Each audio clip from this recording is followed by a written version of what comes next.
It must have been brutal. A shocking slap in the face for all those sheltered innocents populating the world some 500 years ago, when smartasses like Copernicus and Galileo showed them their new place in the grand scheme of things. Imagine it. One day you're at the center of the universe. Your God and all his agents surround, protect, and comfort you. A supreme being's torch shines by day, and heavenly bodies serve as a billion nightlights, soothing you in the darkness as you drift off into childlike dreams of being watched over and loved. Then suddenly some jerk looks up through a tube, does a few equations, and, this just in, you are nothing but a microscopic particle of temporary flotsam, drifting aimlessly in an endless ocean of nothingness forever. Film at 11. Of course, religious leaders attempted what all seemingly unstoppable power holders try, killing the messenger. They issued forth edicts and arranged inquisitions. These were thrown down like sandbags stacked vainly against an incessant tide of scientific knowledge. Then Isaac Newton was thrown into the mix.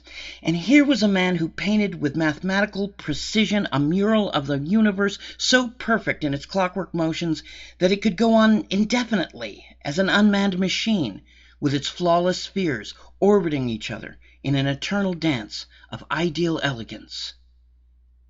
And here we were, the human race.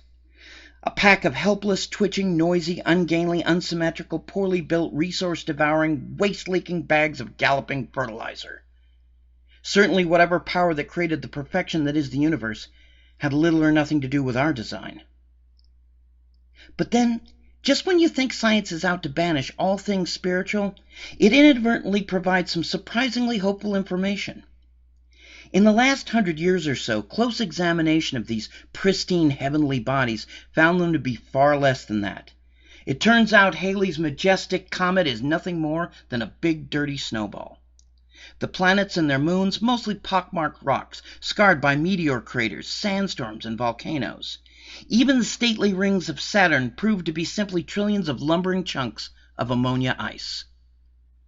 The Earth itself is now known not to be some kind of perfectly formed sphere, but an ellipse, more ovalish than orb-like. And I have chosen to view all of this as a message woven into the fabric of all matter by the Creator of the universe. And this is what I think it says. Look upon all these wondrous things placed before you.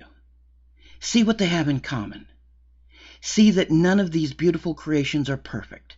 Not one. Perfection would be the greatest flaw, because to be perfect is to not exist. Believe me, I know. I didn't make these things to be perfect any more than I made you for that purposeless purpose. You don't need to be perfect. I don't want you to be perfect.